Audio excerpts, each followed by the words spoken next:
What an exciting morning it has turned out to be, especially for us. We are over the moon, and I'm quite happy to say that the view of the leopard, hopefully this little one will turn around, is indeed a little female. Now, I haven't seen these two cubs for, I don't know, maybe a good 2 months or so now, which is really awesome because I didn't know if they were still alive. Now, holistic, it's very difficult to age animals because we weren't present during their birth, so we give a rough estimation. I would say that these cubs are about maybe 5.5, 6 months old now, somewhere around there. They might even be a little bit older. A thing that guides tend to forget is to actually age them. So sometimes cubs will say 6 months for 6 months. No. So we were very fortunate enough to see them a little while ago, which was awesome, and I'm almost 100% certain that this female is one that I have actually photographed. And how I did it is I looked at her left eye. You'll see just underneath her eye, if she just turns her head a little bit more, she's got two very noticeable sort of markings just below her eye and then one up on top. You can see that. So almost like 3 black lines, and then the other line just above her eye too. So those 4 lines match up with a photo that I took of her in a knobthorn tree on a duiker kill a little while ago. So I need to get an ID on the other one, but I don't have a photo. But we'll sort that out. But I'm pretty sure that these are the cubs of the Pixie pan female, and that is a leopard that lives around here. And she's really proving to us that she has got an exceptionally large territory.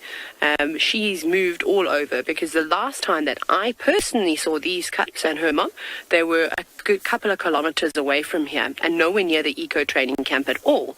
And I know that one of the other eco-training instructors had a sighting of her and these 2 cubs, also further sort of southeast from where we're sitting right now.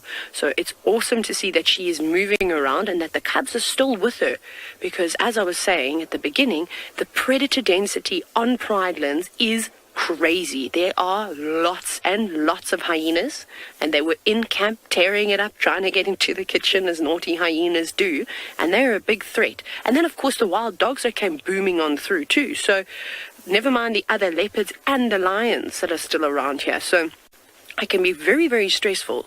And this is the first litter that we know of for the Pixie pan female, so she's a first-time mother as well. So hopefully she will raise these cubs to independence, but they've still got a long way to go. Moizoi, so it's a leopard by the name of Pixie pan, and she is a beautiful girl. She has got the most gorgeous blue eyes.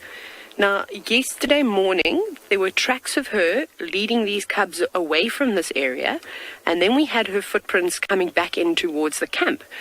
So sometime, maybe yesterday afternoon, she must have fetched the cubs and moved them for a second time into a better spot. And I must say, she has chosen a nice spot. I know it looks like it's in the open, but like I said, there are so many fallen trees here that the cubs, could duck underneath, but leopards are, of course, the cats that can climb exceptionally well.